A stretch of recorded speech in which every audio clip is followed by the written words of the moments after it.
Welcome everyone. We are at the Marketing Focus Lab in University of Pannonia, and these days University of Pannonia Faculty of Business and Economics hosting the 22nd International Congress on Public and Non-Profit Marketing, which is a really exciting event and conference.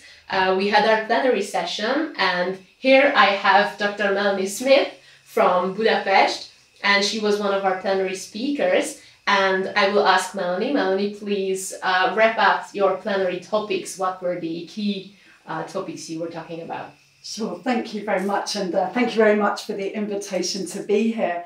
So I really tried to convey the idea that there's a connection between cultural consumption and the fact that people are consuming culture less and less these days, and arts marketing, and to emphasise the social side of marketing as much as I could in terms of the benefits of culture and getting people to understand what are those benefits, because many people don't consume culture because they have other activities that seem to be more entertaining or seem to provide better benefits or so.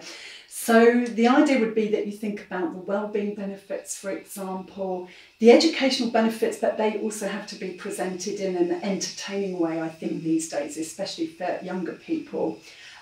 Research seems to show that more older people and women are attending cultural events, so also to think about how you might get younger people, more men, for example, to enjoy certain forms of culture. But also, more importantly, I think, is the audience development side. Because if you think about some of the theories like Bourdieu's theory of cultural capital, he talked about the barriers to participation. So many people don't consume culture because they didn't do it when they were a child. They feel like, you know, those spaces are not for them. They never went to a theatre or a gallery with their parents. So trying to find ways in which you can encourage more people to even step into the spaces and enjoy them. Re-socialise them. Or that's right, to re-socialise them, I think, or to give them an opportunity maybe to be exposed to those forms. For example, some cinemas are live streaming ballet, and it's an accessible way to go to the ballet because the tickets are much cheaper. People are more familiar with the cinema rather than going into a very grand opera house where you have to dress up, for example. But then also thinking about cultural diversity, because in marketing we have to try to reach segments that are a bit harder to reach. So being inclusive, thinking about ethnic minorities, people who are more disadvantaged, people who are maybe living in rural areas and don't have access to lots of museums and galleries where they live, people with disabilities and so forth.